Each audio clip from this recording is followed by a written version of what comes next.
आइए बच्चों, आज हम लोग केमिस्ट्री का 23वां क्लास करेंगे। जैसा कि पहला प्रश्न देख रहे हैं, मिल्क ऑफ मैग्नीशियम लिखा हुआ। क्या लिखा हुआ है? मिल्क ऑफ मैग्नीशियम लिखा हुआ। क्या लिखा हुआ है? Milk of magnesium. इसका सूत्र पूछ रहा है। इसका सूत्र है आपको MgOH। क्या लिखा हुआ है? MgOH। देखिए, ऐसा सोच लीजिए, मिल्क ऑफ मैग्नीशियम है तो मैग्नीशियम का सूत्र तो आपको पता ही है, तो ये हो गया Mg। और मिल्क लगा हुआ है, मिल्क मतलब दूध, ठीक है। और दूध को तो आप देखिए, दूध जो हम लोग मान के चलिए कि दूध जो दुहेंगे तो कोई मतलब ऐसा सोच लीजिए कि गोल वाला जो बर्तन होगा उसी में ना उसको रखेंगे। तो गोल गोल गोल देखिए क्या है, O है, और इसका क्या लिखा हुआ है? H है। तो आप ऐसा सोच लीजिए कि मिल्क ऑफ मैग्नीशियम का सूत्र क्या होगा? MgOH होगा, ठीक है। मैग्नीशियम से Mg याद रहेगा, और गोल गोल मतलब बर्तन में हम लोग दूध दूह लेंगे तो O हो गया, और इसके बाद आपको H हो गया, ठीक है यहाँ तक। तो बताइए, मिल्क ऑफ मैग्नीशियम रहे या मिल्क ऑफ मैग्नीशिया भी कहीं कहीं लिख देता है, इसका सूत्र क्या होगा? MgOH। चलिए, याद हो गया होगा। अगला प्रश्न है, विद्युत मरकरी लैंप में क्या रहता है? देखिए, विद्युत मरकरी लैंप का मतलब समझते हैं आप लोग देखे भी हैं। मरकरी जो शादी विवाह में लगी हुई होती है, तो उसी को तो हम लोग लैंप कहते हैं। विद्युत मरकरी लैंप को बोला हुआ। लैंप मतलब होता है बत्ती, तो वो भी एक तरह से बत्ती ना हुआ, मतलब जो रोशनी आपको पैदा करे, ठीक है। तो वो भी एक, जैसे एक होता है तेल बत्ती जिसको आप लालटेन बोलते हैं, ठीक है। एक हुआ, यहाँ पर स्पष्ट कर दिया है विद्युत मरकरी लैंप, मतलब वो मरकरी जो है वो क्या चीज़ पर चलने वाला है? विद्युत मतलब बिजली, इलेक्ट्रिक। तो विद्युत मरकरी लैंप में क्या रहता है? तो नियोन और पारा। तो एक प्रश्न आप लोग को पहले से याद होगा कि जो मरकरी सब लगा हुआ रहेगा तो उसको कौन तोड़ देगा? पारा। याद किए थे कि नहीं याद किए थे? तो एक पारा तो याद हो गया। दूसरा आपको याद रखना है नियोन, ठीक है। मतलब आप न्यू से न्यू लगाए रहिएगा, फिर भी आपको पारा तोड़ देगा, कोई ठीक नहीं रहता, क्योंकि रास्ता के किनारे पर लगाया जाता है ना।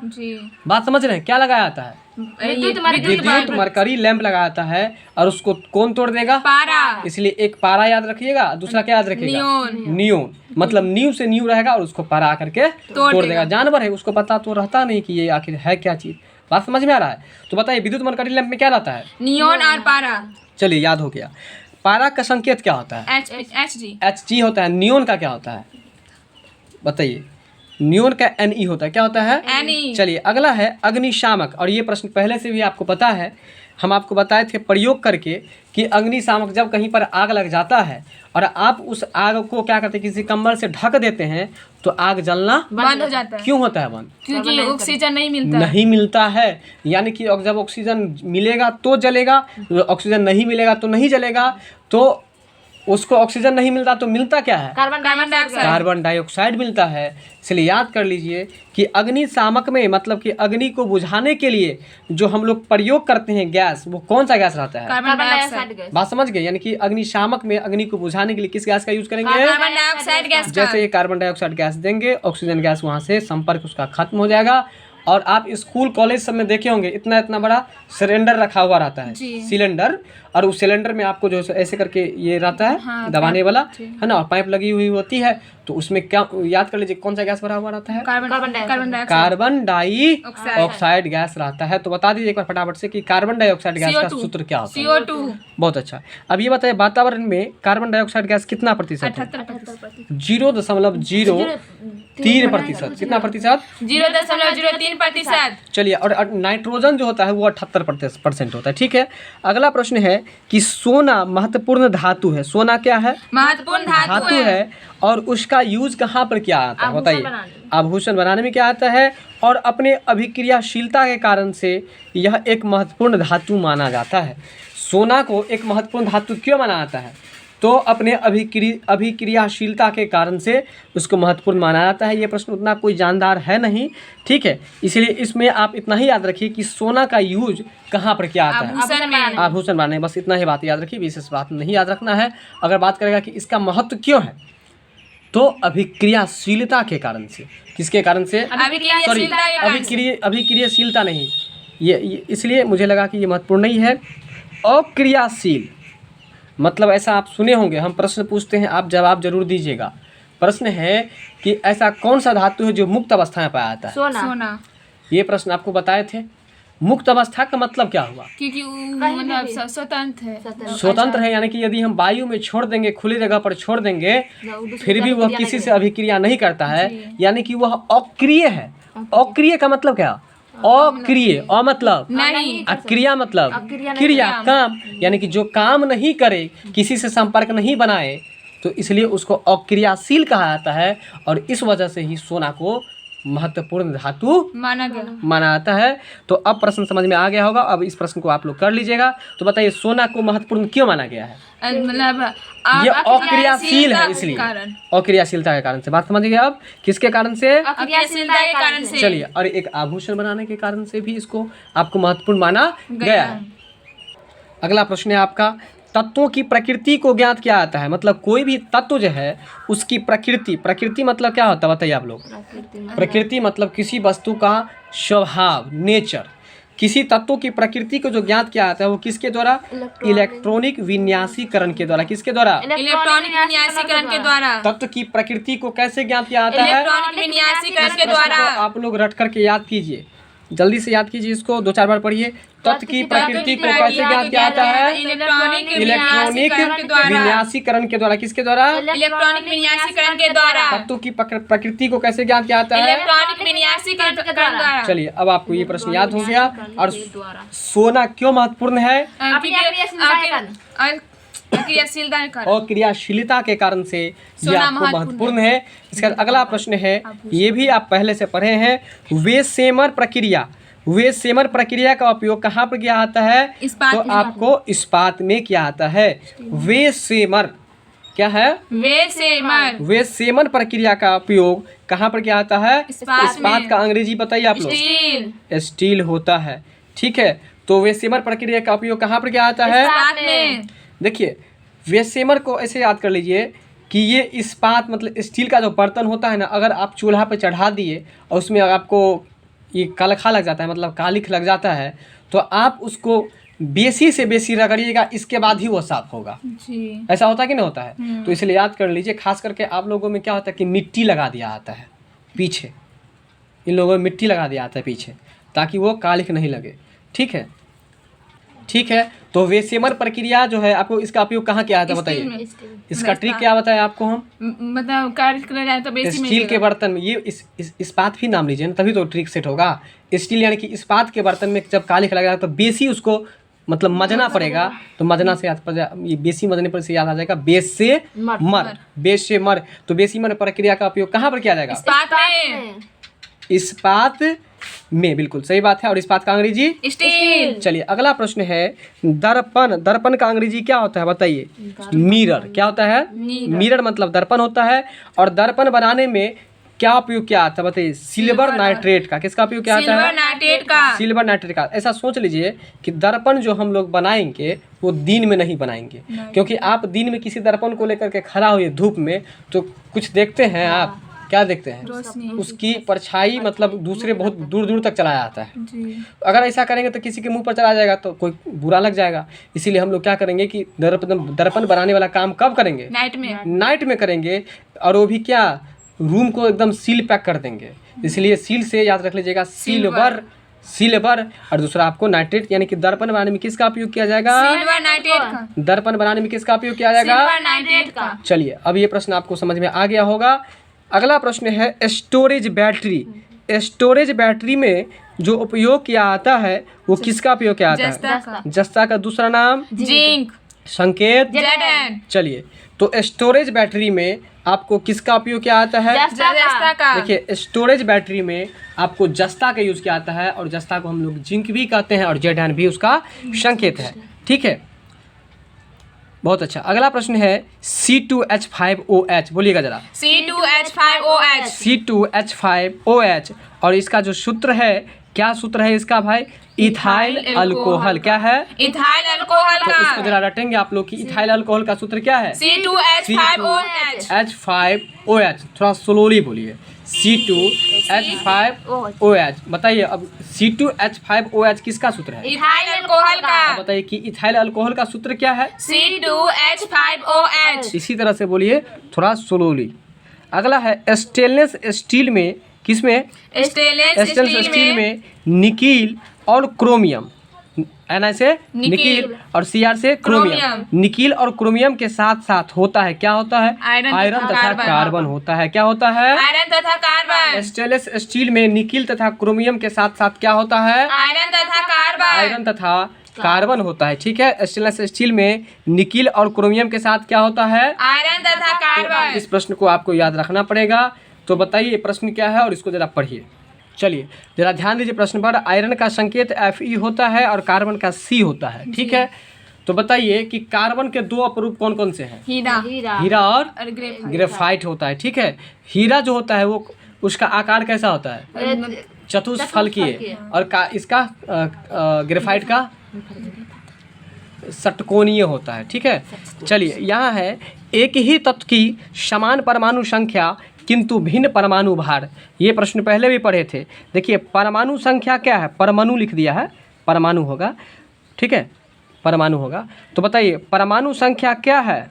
देखिए जरा ध्यान दीजिए, परमाणु संख्या क्या है और परमाणु भार क्या है? भिन्न है। बस इतना याद रखिए, परमाणु संख्या समान है। देखिए परमाणु संख्या 100 से संख्या, परमाणु संख्या क्या है? समान है। 100 से समान है। और परमाणु भार भौ से भिन्न, यानी कि परमाणु भार भिन्न है और परमाणु संख्या समान है, तो उसको हम लोग क्या कहेंगे? उसको हम लोग समस्थानिक कहेंगे। उसको क्या कहेंगे? समस्थानिक। परमाणु, ये देखिए जब परमाणु संख्या समान होगा, जब संख्या मान के चलिए संख्या 1 2 3, आपका रोल नंबर 2 है, तो डेली आप उसकी जगह पर जाके बैठिएगा ना जी। तो आपका स्थान सबका बराबर हो गया, समस्थानिक हो गया ना। इसलिए देखिए अब बताइए तो समस्थानिक किसे कहते हैं? परमाणु संख्या समान हो और परमाणु भार भिन्न, यानी कि अलग अलग हो, उसे हम लोग समस्थानिक कहते हैं। अगर इसको अंग्रेजी में कहे तो इसे आइसोटोप कहते हैं। क्या कहते हैं? आइसोटोप कहते हैं, याद रखिएगा। अगला प्रश्न है कठोर जल का प्रयोग कहाँ पर हो सकता है? बताइए। कठोर जल का उपयोग कौन से? कठोर जल है और कौन से? कागज उद्योग है। याद रखिएगा कठोर जल का उपयोग कहाँ पर किया जाएगा? कागज उद्योग में। कागज उद्योग में। कठोर जल का उपयोग कहाँ पर किया जाएगा? कागज उद्योग में किया जाएगा। बात समझ रहे हैं? कठोर जल का उपयोग कहाँ किया जाएगा? कागज उद्योग में किया जाएगा। ठीक है, अब बताइए कि हेमेटाइट के बारे में कुछ जान लीजिए आप लोग। हेमेटाइट वो जो है एक अयस्क है। हेमेटाइट क्या है? अयस्क है। और ये हेमेटाइट किसका अयस्क है? लोहा का। ये लोहा का अयस्क है। ठीक है, आप लोग कमेंट्स करके बताइएगा कि हेमेटाइट जो है इसका सूत्र क्या होता है। ठीक है, तो ये लोहा का अयस्क है। अगला है क्रायोजेनिक इंजन। ठीक, देखिए मूवीज में आप ये देखिएगा कि कभी कभी एरोप्लेन में ना ईंधन खत्म हो जाता है। ईंधन मतलब पेट्रोल, उसका मतलब जिससे वो चलता है, पेट्रोल नहीं होता है, वो कुछ और होता है। मान लीजिए पेट्रोल है, तो वो जो लिक्विड रहता है, मतलब जिस पर वो चलता है, वो खत्म हो जाता है, तो क्या होगा? वो गिर जाएगा। लेकिन जब गिर जाएगा ना, तो गिरने से पहले लोगों की स्थिति क्या होगी? लोग क्राइम करेगा। क्राई मतलब चिल्लाना, क्राई मतलब चिल्लाना। तो इसलिए याद कर लीजिए कि क्रायोजेनिक मतलब क्राई कहाँ पर करेगा? चिल्लाएगा कहाँ पर? रॉकेट में। कहाँ पर? रॉकेट में। इसलिए याद कर लीजिए कि क्रायोजेनिक इंजन का प्रयोग किस यंत्र में किया जाएगा? रॉकेट में। मतलब क्राई मतलब क्या होता है? चिल्लाना। क्राई मतलब चिल्लाना। देखिए CRY क्राई, और क्राई का मतलब होता है चिल्लाना। और कहाँ पर चिल्लाएगा? रॉकेट में। कब चिल्लाएगा? जब उसका ईंधन खत्म हो जाएगा। तो बताइए कि क्रायोजेनिक इंजन का उपयोग कहाँ पर किया जाएगा? रॉकेट में। रॉकेट को हिंदी में क्या कहा था? बताइए। हम लोग कल के क्लास में पढ़े थे, रॉकेट को हिंदी में क्या कहा है? नोदक कहा था। क्या कहा है? नोदक कहा है। तो याद रखिएगा कि रॉकेट में किस तरह के इंजन का प्रयोग किया जाता है? मतलब क्रायोजेनिक। किस तरह के इंजन का? क्रायोजेनिक का। क्रोयो है, क्रायो नहीं, क्रोयो। क्या है? क्रोयोजेनिक। क्या है? क्रोयोजेनिक इंजन का प्रयोग किया जाता है। ठीक है, अगला प्रश्न है आपका एस्बेस्टस, जिसको हम लोग आम भाषा में क्या बोलते हैं? एलिवेस्टर बोलते हैं। ठीक है ना। तो एस्बेस्टस जो है वो क्या है? बताइए। एस्बेस्टस जो है वह रेशा युक्त खनिज है। एस्बेस्टस क्या है? रेशा युक्त खनिज है। एस्बेस्टस क्या है? रेशा युक्त खनिज है। रेशा युक्त खनिज है। बात समझ में आ रहा है? ऐसा सोच लीजिए कि आप एस्बेस्टस का यूज करते हैं घर में, तो आप इसको कभी तोड़ के देखिएगा। जब इसको तोड़िएगा ना तो लगेगा कि इसमें रेशम का धागा सब है, उसमें से कुछ कुछ निकलता रहता है, हाँ निकलता रहता है ना। तो इसलिए याद कर लीजिए कि एस्बेस्टस जो है वो क्या है, रेसायुक्त खनिज है। रेसायुक्त खनिज है। ऐसा सोच लीजिए कि रेशम का धागा सब निकलता रहता है, इसलिए यह रेसायुक्त क्या है, एक खनिज है। तो बताइए एस्बेस्टस क्या है, रेसायुक्त खनिज है। प्रश्न समझ में आ गया होगा ना। अब बताइए कि क्रायोजेनिक इंजन का यूज कहाँ पर किया जाएगा, रॉकेट में। बिल्कुल। और रॉकेट का हिंदी क्या होगा, नोदक। नोदक होगा। ठीक है, अगला प्रश्न है एक सेल, सेल मतलब बताइएगा। पत्थर। हाँ बिल्कुल, सेल मतलब पत्थर। पत्थर या चट्टान, क्या बोलिएगा, पत्थर या चट्टान। एक सेल के पीले और लाल रंग में परिवर्तन होने का कारण क्या है। मतलब एक पत्थर है, एक चट्टान है, वह पीला और लाल रंग में बदल जाता है, किसके कारण से, ऑक्सीकरण के कारण से। ऑक्सीकरण का अंग्रेजी बताइए, ऑक्सीडेशन होता है। क्या होता है, ऑक्सीडेशन। तो बताइए कि एक सेल मतलब एक चट्टान पीला से लाल हो गया, किससे क्या हो गया, पीला से लाल। पीला से लाल होने का कारण क्या है, ऑक्सीकरण के कारण। ऑक्सीकरण के कारण से वह सेल जो है आपको पीला से लाल हो गया। लाल हो जाता है। बात समझ में आ गया। अगला प्रश्न है आपको, हाँ ये बताइए कि कठोर जल का उपयोग कहाँ किया जाता है। कठोर जल का उपयोग अभी जस्ट पढ़े थे, कौसे कठोर जल, कौसे कागज कागज। उद्योग में। ठीक है, चलिए चलिए अगला प्रश्न है जल में कठोरता जो उत्पन्न होती है वो किसके कारण से, बताइए। पहले पढ़े आप लोग। हाँ कैल्शियम। इसमें दो ही चीज रहता है, एक है कैल्शियम और दूसरा मैग्नीशियम। तो कैल्शियम और मैग्नीशियम के विलय लवणों के कारण से, ठीक है।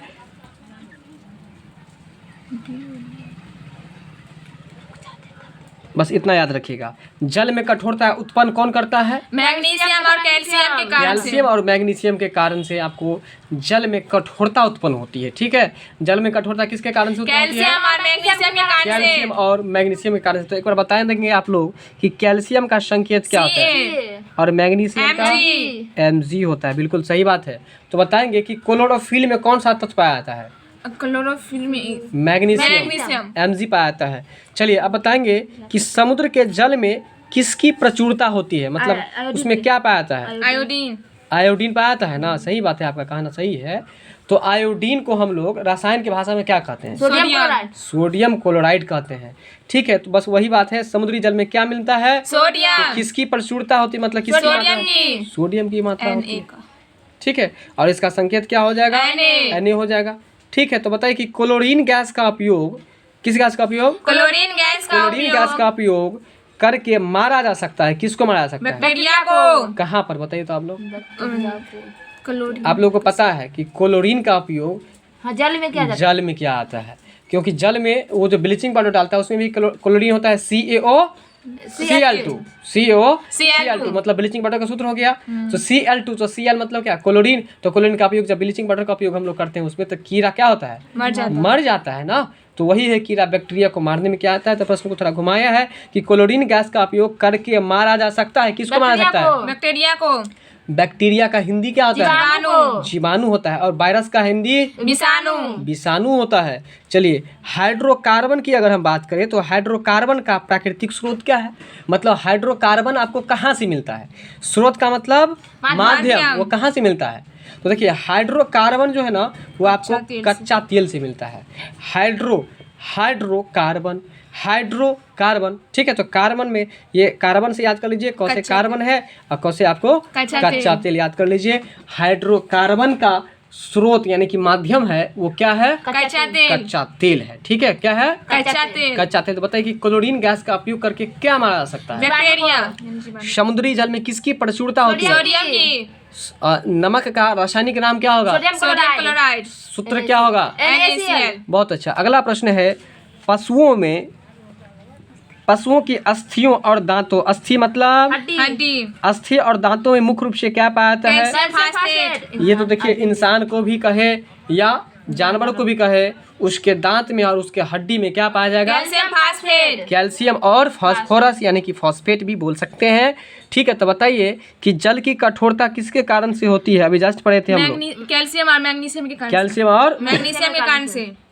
दूसरा है जल की कठोरता होती है CaHCO3 के कारण से। आप इस दोनों प्रश्न को याद रखिएगा, और ये मुफ्त भी आया है, बच्चा फंसता बहुत है इसलिए दोनों को याद रखिएगा। तो बताइए जल की कठोरता होती है HCO3 इंटू 2, बोलिएगा जरा। CaHCO3 into 2 CaHCO3 into 2, CaHCO3 CaHCO3 into 2 2, इसके कारण से जल की कठोरता होती है। और इसे जस्ट पहले पढ़े थे कि जल की कठोरता जो होती है वो कैल्शियम और मैग्नीशियम के कारण से। हाँ विलय लवण के कारण से, ये पढ़े थे, बस शॉर्ट में बता देते कैल्शियम और मैग्नीशियम के कारण से। ठीक है, तो बताइए एक लास्ट प्रश्न का आंसर बताइए कि जल की कठोरता का कारण क्या है?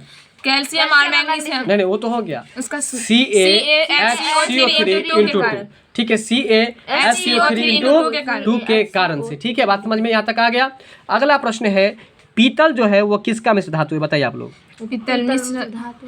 इसमें ट्रिक बताए थे, पीतल कहेगा तो ताज यानी कि तांबा और जस्ता का। यानी कि पीतल किसका मिश्र धातु है? तांबा और जस्ता का। तो कहता है कि जब पीतल एक मिश्र धातु है तब वायु क्या है? मिश्र। वायु भी तो मिश्रण है। वायु मतलब हवा। अभी जो आपको हवा लगता है तो बताइए क्या इसमें केवल ऑक्सीजन है? नहीं, इसमें ऑक्सीजन भी है, कार्बन डाइऑक्साइड भी है, हीलियम भी है, आर्गन भी है, नियोन भी है, जेनन भी है, विभिन्न तरह के गैस उस मतलब इस वायु में है। इसलिए बताइए कि वायु क्या है? मिश्रण है। मिश्रण है। अगर आपसे पूछे कि वायु क्या है? मिश्रण है। वायु एक मिश्रण है, याद रखिएगा बिल्कुल।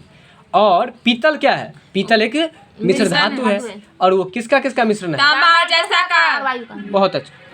वायु का कैसे हो जाएगा? वायु तो ये पीतल जो है, ये देखिए क्वेश्चन थोड़ा यहाँ पर घुमा करके पूछा है। पीतल एक मिश्र धातु है तो वायु क्या है? जैसे आप लोग प्रश्न ऐसा सुने होंगे पहेली के रूप में, है ना, कौवा रहता है पेड़ पर तो मगर कहाँ रहता है? पानी में। पानी में। तो वही बात है कि पीतल मिश्र धातु है तो वायु क्या है? मिश्र धातु। तो वायु भी एक मिश्रण है। क्योंकि अगर कहेगा क्यों, तो कहेगा कि वायु में केवल ऑक्सीजन ही नहीं है, वायु में oxygen, carbon dioxide, nitrogen, argon, helium, xenon, neon, बहुत सारा गैस उसमें है, बहुत सारे गैस का मिश्रण है। इसलिए जो है सो हम लोग जब ये मिश्रण है तो वायु मिश्रण हो गया। क्लियर है?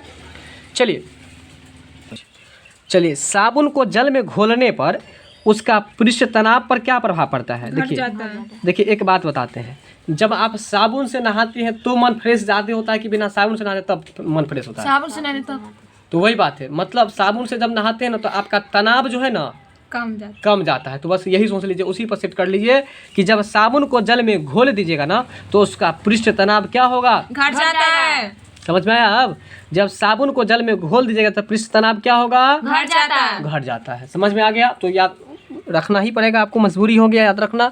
चीनी के उत्पादन में उपो उत्पाद शिरा, चीनी के उत्पादन में उपो उत्पाद शिरा यानी कि मोलेसेज, क्या चीज? मोलेसेज। देखिए चीनी को हम लोग मोल खरीदते हैं ना, हाँ। तो इसलिए चीनी के उत्पादन में उपोत्पाद शिरा यानी कि मोलेसेज बदल जाता है किसमें? अल्कोहल में। चीनी के उत्पादन में उत्पोद शिरा किसमें बदल जाता है? अल्कोहल में। अल्कोहल में। चीनी के उत्पादन में मोलेसेज जो बदल जाता है किसमें बदलता है? अल्कोहल में। चीनी के उत्पादन में, इसको रटिए आप लोग, चीनी के उत्पादन में मोलेसेज किसमें बदल जाता है? अल्कोहल में। और अल्कोहल का हिंदी क्या होता है? शराब। शराब होता है। तो चलिए इसको फटाफट से रटिए आप लोग। बताएंगे आप कि चीनी के उत्पादन में मोलेसेज किसमें बदल जाता है? अल्कोहल में। अल्कोहल का हिंदी शराब। बहुत अच्छा।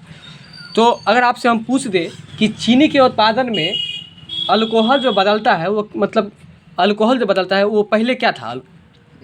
मोलेसेज था। पहले क्या था? मोलेसेज था। अगला प्रश्न है कि स्वर्ण का अंग्रेजी क्या होता है? सोना का गोल्ड होता है। तो गोल्ड प्रकृति में सदैव पाया जाता है किस रूप में? मुक्त अवस्था में या स्वतंत्र अवस्था में। इसको ऐसा क्यों कहा जाता है कि वो मुक्त अवस्था में पाया जाता है? क्योंकि यह क्रिया है, क्योंकि यह अक्रिय है, यानी कि यह किसी से क्रिया न वायु से न जल से किसी से। लेकिन वही चांदी को आप वायु में छोड़ दिए तो वो कैसा हो जाता है? वह काला पड़ जाता है। आप जो पायल पहनते हैं वो कैसा पड़ जाता है? काला। लेकिन आप जो सोना पहने उस पर कोई प्रभाव नहीं पड़ता है। ठीक है, अगला प्रश्न है यूरिया। यूरिया जो होता है वो नाइट्रोजनी उर्वरक होता है। सही बात है। हम बताए थे ये बात आपको कि यूरिया खाद हम लोग कब छींटते हैं? नाइट में। बताए थे ना। नहीं तो दिन देखार में अगर छीटेंगे, मान के चलिए कि उसमें कोई दूसरा जानवर आकर के उसको खा लेता है तो मर जाएगा ना। चलिए ऐसा सोच लीजिए कि यूरिया जो होता है वो क्या होता है? नाइट्रोजनी उर्वरक होता है। क्या होता है? नाइट्रोजनी उर्वरक होता है। यूरिया क्या होता है? नाइट्रोजनी उर्वरक। बिल्कुल। यूरिया कब छीटेंगे? नाइट में। यूरिया क्या है? यूरिया एक प्रकार का खाद। यूरिया खाद नहीं छीटते हम लोग, चीनी के जैसा होता है। तो कब छीटेंगे? नाइट में। इसलिए यूरिया क्या होता है? नाइट्रोजनी उर्वरक होता है। अब आपका अगला प्रश्न है वलवनीकरण।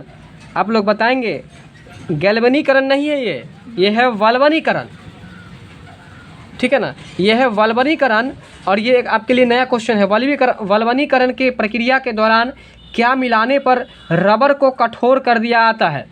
बस इतना याद रखिए, यहाँ दो बात याद रखिएगा। रबर जो आप सर में लगाते हैं उसको कठोर बनाने के लिए उसमें क्या मिला जाता है? सल्फर।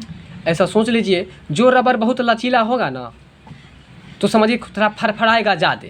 जैसे मिठाई के डब्बा पर रबर आप लगाइएगा तो कभी कभी हाथ से फड़फड़ा के निकल जाता है, ऐसा होता है कि नहीं होता है? तो इसलिए चलिए, तो रबर को कठोर बनाने के लिए तो रबर कोई रबर क्या होता है कि मिठाई के रबर से फड़फड़ा जाता है ना, इसलिए फड़फड़ाने से याद रख लीजिएगा सल्फर, यानी कि रबर को कठोर बनाने के लिए किसका यूज़ कीजिएगा? सल्फर का। चलिए, दूसरा बात है, आप जो रबर में सल्फर को मिलाते हैं उस क्रिया को क्या कहते हैं? उसी क्रिया को हम लोग वल्वनीकरण कहते हैं, याद रखिएगा। और आप किसी जस्ते की परत को जब किसी धातु पर चढ़ाते हैं तो उसको क्या कहते हैं? उसको गैल्वेनीकरण कहते हैं या उसको जस्तीकरण कहते हैं। क्लियर है यहाँ तक? तो भूलिएगा मत।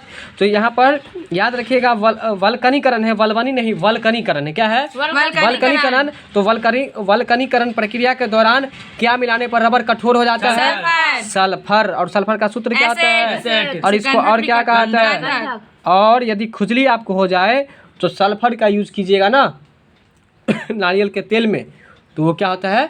उससे खुजली खत्म हो जाता है।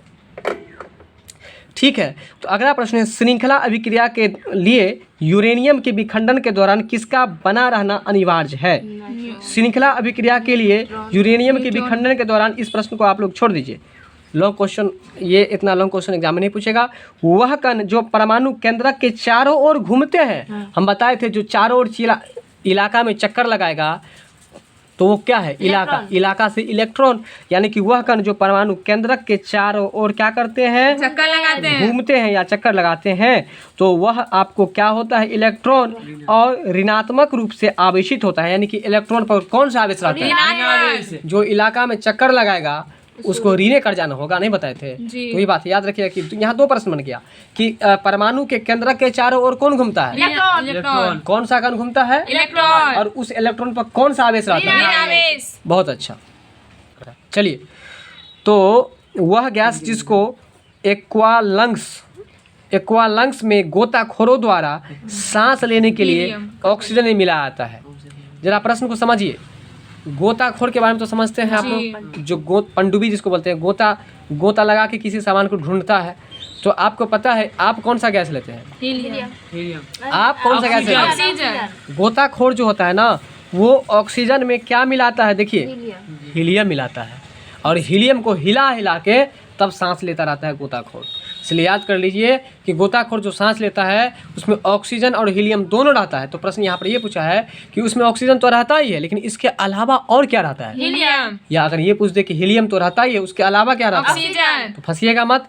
तो हीलियम का संकेत बता दीजिए, He। और ऑक्सीजन का बता दीजिए, O2 होता है। ठीक है, अगला प्रश्न है, भूरी शर्करा को विलयन को विरंजित करने के लिए प्रयोग में लाए जाने वाले कोयले, और कोयला का मतलब क्या होता है? चारकोल। कोयला का मतलब चारकोल होता है, याद रखिएगा। ठीक है, तो भूरी शर्करा के विलयन को विरंजित करने के लिए प्रयोग में लाए जाने वाले चारकोल को क्या कहते हैं? उसे हम लोग जानतब चारकोल कहते हैं। होम साइंस का प्रश्न है ये।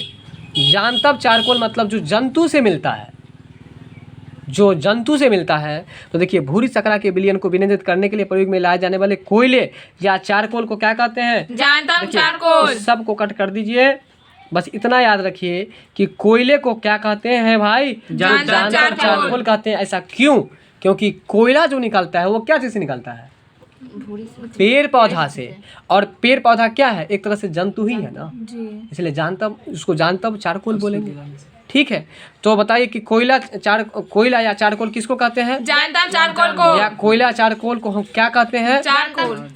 जानतब चारकोल कहते हैं। इसके बाद आपका अगला प्रश्न है ना, एथेनॉल को विकृत करने के लिए सामान्यतः क्या प्रयोग किया जाता है? बताइए। एथेनॉल को विकृत करने के लिए किसका प्रयोग किया जाता है? मिथाइल अल्कोहल का। ठीक है, एथेन, और इस प्रश्न को आपको रटना पड़ेगा, इसको जल्दी से रटिए आप लोग। यानी कि एथेनॉल को विकृत करने के लिए किसका प्रयोग किया जाएगा?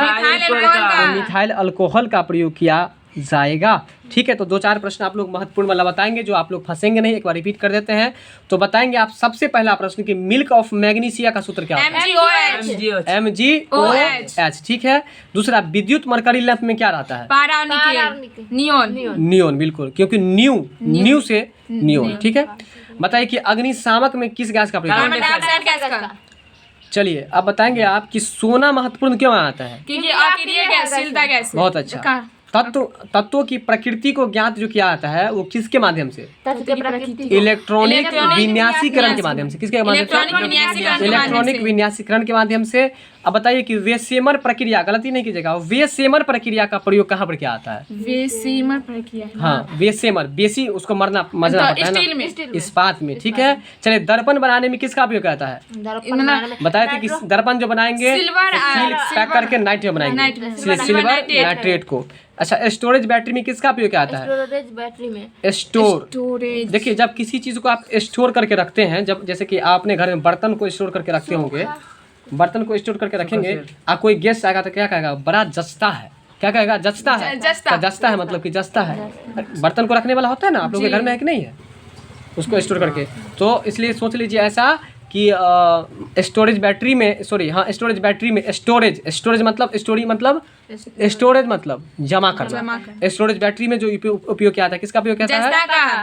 चलिए, C2H5OH का किसका सूत्र है? इथाइल अल्कोहल का सूत्र है। VBI इसको लेकर के चलिए, क्योंकि इसको ज़्यादा भूलिएगा। चलिए, SLS स्टील में निकिल और क्रोमियम के साथ क्या रहता है? आयरन और कार्बन। चलिए, अब ये क्वेश्चन गलती नहीं कीजिएगा आप लोग। एक ही तत्व में समान परमाणु संख्या लेकिन परमाणु भार अलग अलग हो, उसे क्या कहेंगे? अंग्रेजी में आइसोटोप।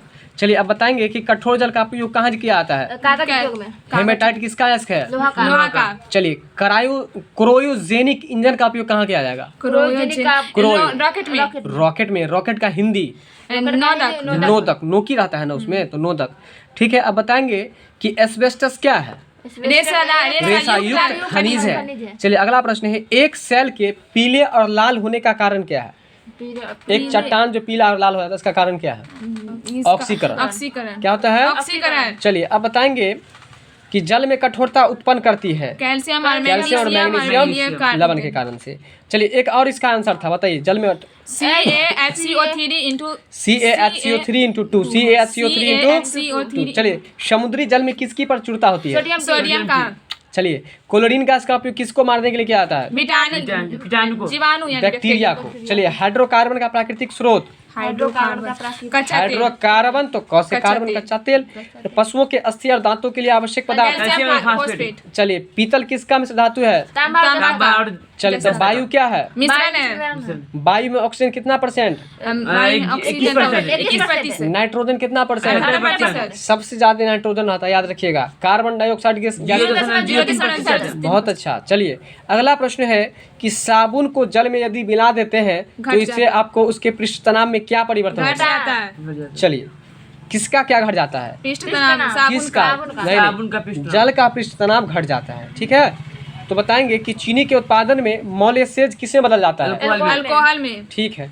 अब बताएंगे कि सोना प्रकृति में किस अवस्था में आता है? चलिए, अब अगर आपसे पूछ दे कि बल्कनीकरण किसे कहते हैं, बताइए। रबर को मजबूत उसमें जो सल्फर मिलाते हैं उसको बल्कनीकरण कहते हैं। बिल्कुल, बहुत अच्छा। अगला प्रश्न है कि वह कण जो परमाणु केंद्रक के चारों ओर घूमता है, उस पर कौन सा आवेश? चलिए, अब बताएंगे कि वह गैस जिसका, इसमें थोड़ा कट कर लीजिए, वह गैस जिसका एक्वालंग्स में, इसको हटा दीजिए, गोताखोर द्वारा, यहाँ से याद रखिएगा, गोताखोर के द्वारा सांस लेने के लिए ऑक्सीजन में क्या मिला जाता है? हीलियम। और कोयले चारकोल को क्या कहते हैं? Methyl alcohol. नहीं, चारकोल, क्योंकि वह जंतु से मिलता है। और एथेनॉल को विकृत करने के लिए क्या मिला जाता है? मिथाइल अल्कोहल का प्रयोग किया जाता है। ठीक है। वीडियो अच्छी लगी हो तो लाइक शेयर सब्सक्राइब जरूर कीजिएगा।